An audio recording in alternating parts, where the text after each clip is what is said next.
जय सिया राम। आज की चर्चा का विषय है लक्ष्मी नारायण योग। बहुत ही सिंपल सी इसकी डेफिनेशन है। जब बुध और शुक्र ग्रह एक साथ हों तो इस योग का निर्माण होता है। बुध और शुक्र दोनों धन को कुछ हद तक बिलोंग करते हैं, इसलिए इसका नाम लक्ष्मी नारायण है। अत्यधिक धन देने वाला है। जिस भाव में बैठता है उस भाव से संबंधित कार्य क्षेत्र और कारक भावों से संबंधित सुखों को बढ़ाता है, धन को बढ़ाने वाला है, आनंद को देने वाला है।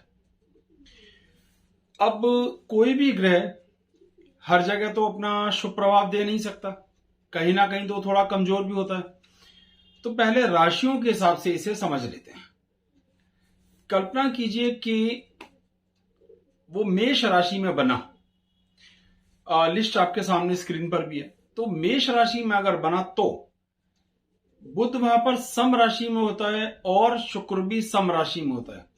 सम का मतलब न शत्रु न मित्र, तो उसका क्या प्रभाव होगा? उसका प्रभाव होगा आधा, क्योंकि वो बहुत अच्छा प्रभाव देने के लिए न मित्र है न स्वग्रही है। तो मेष में इसका प्रभाव 50% के करीब आ सकता है। वृषभ राशि में अगर देखें तो ये बनेगा तो वहां पर बुध मित्र और शुक्र अपनी स्व राशि में होते हैं, तो वहां 100% अपना प्रभाव देने में सक्षम है। मिथुन में बुध स्वग्रही होते हैं और शुक्र मित्र होते हैं, यहां भी 100% प्रभाव दे सकता है अपना, यानी जो धन देने वाला उसका प्रभाव है, आनंद देने वाला प्रभाव है, वो पूरा मिल सकता है। कर्क राशि ऐसी राशि है एकमात्र जिसमें ये दोनों ग्रह शत्रु हो जाते हैं। बुध भी शत्रु है और शुक्र भी शत्रु है, इसलिए यहां प्रभाव लगभग कुछ नहीं आएगा, नुकसान भी हो सकता है। तो इसके लिए इसको डॉट डॉट डॉट कर दिया। ये परिस्थितियों पर भी निर्भर है, आगे और देखेंगे, अभी समझ में आएगा।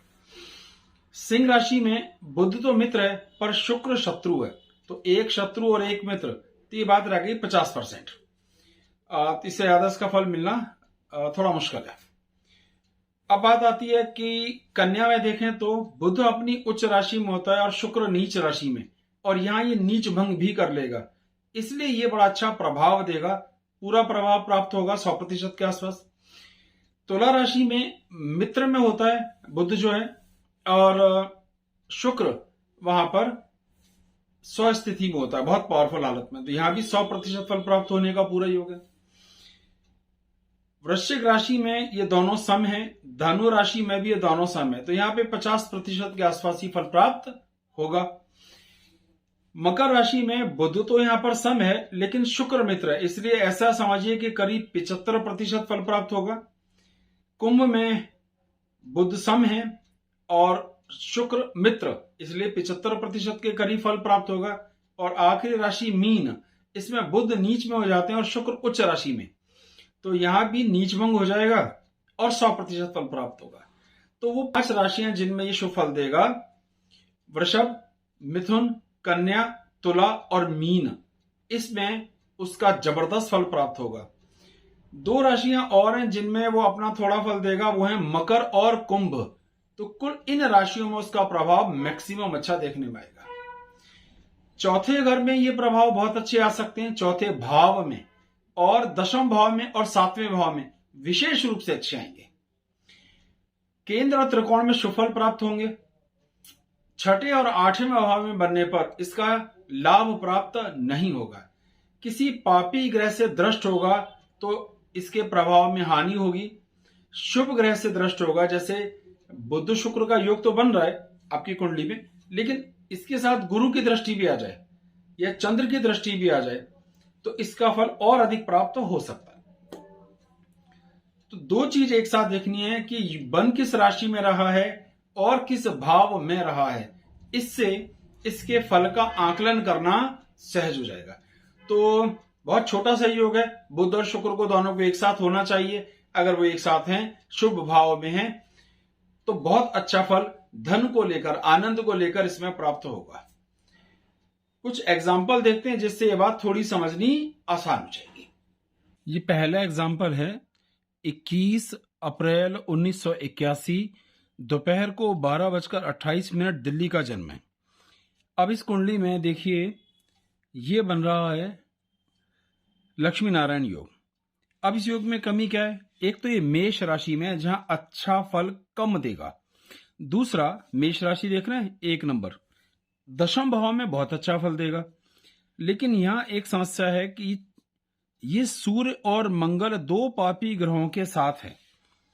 चंद्र की दृष्टि भी है, लेकिन इन 2 पापी ग्रहों के प्रभाव के कारण इसका ऑन दी होल जो फल हमें प्राप्त हो सकता है वो थोड़ा कम हो जाता है।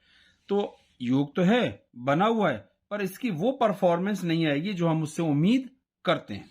एक और कुंडली है 3 नवंबर 1971 सुबह 6:07 दिल्ली का जन्म। अब देखिए इस कुंडली में ये योग बना हुआ है, बुध और शुक्र एक साथ हैं।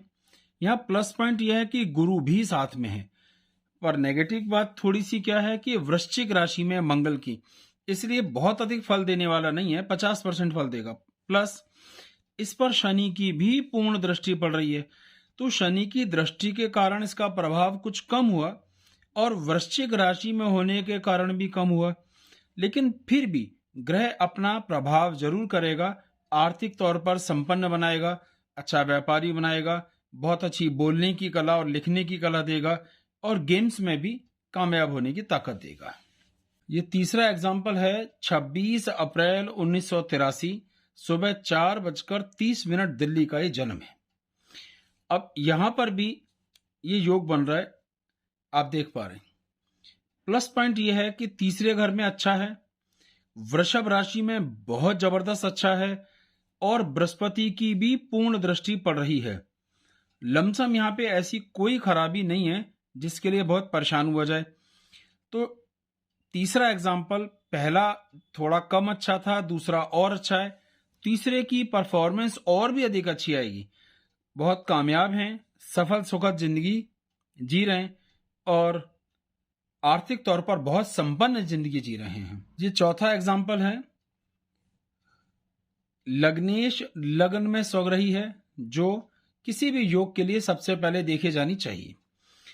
बुध और शुक्र ये योग बना मीन राशि में, जहां शुक्र उच्च राशि में और बुध का नीच भंग हो गया।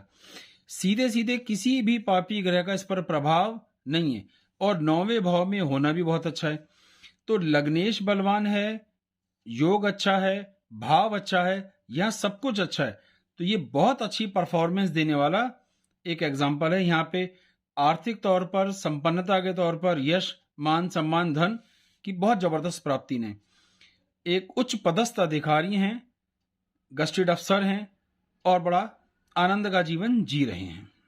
ये आज का आखिरी एग्जाम्पल है 24 नवंबर 1993 सुबह 4:15 दिल्ली का इनका जन्म है। अब इनकी कुंडली में लग्नेश शुक्र स्वग्रही है और लग्न में ही शुक्र राशि में ये योग बन रहा है और गुरु उसके साथ है और किसी भी पापी ग्रह का कोई प्रभाव नहीं है। तो ये भी अत्यधिक सुंदर योग है। बुध और शुक्र एक साथ, लक्ष्मी नारायण योग का बहुत सुंदर एग्जाम्पल। आईआईटी से इंजीनियरिंग करने के बाद बहुत अच्छी सरकारी नौकरी में जॉब कर रहे हैं, बहुत ही आनंद, बहुत ही यश और आर्थिक तौर पर संपन्न जिंदगी इनकी है। अभी तो शुरुआत है, धीरे धीरे और तरक्की होगी। तो ये 5 एग्जाम्पल से ये थोड़ा देखने का प्रयास किया कि कैसे देखें, उसका भाव देखें, उसकी राशि देखें, उस पर शुभ या अशुभ प्रभाव देखें और इन सब का आकलन करके ये समझ आएगा कि ये योग हमें कितना अधिक धन देने वाला साबित हो सकता है। मुझे उम्मीद है कि ये विषय मैं समझाने में कामयाब रहा हूं। बहुत छोटा सा योग है, बुध और शुक्र ग्रह बलवान हो और लग्नेश भी बलवान हो, शुभ भाव में हो, शुभ राशि में हो, किसी अशुभ ग्रह का प्रभाव ना हो, तो अत्यधिक धन देने वाला योग बनता है। कंडीशंस को डिटेल में बताने का प्रयास किया गया है। अगर आप थोड़ा सा भी प्रयास करेंगे अपनी जन्म कुंडली देखकर, तो आपको यह विषय जरूर समझ में आएगा। बहुत बहुत धन्यवाद। जय सिया राम।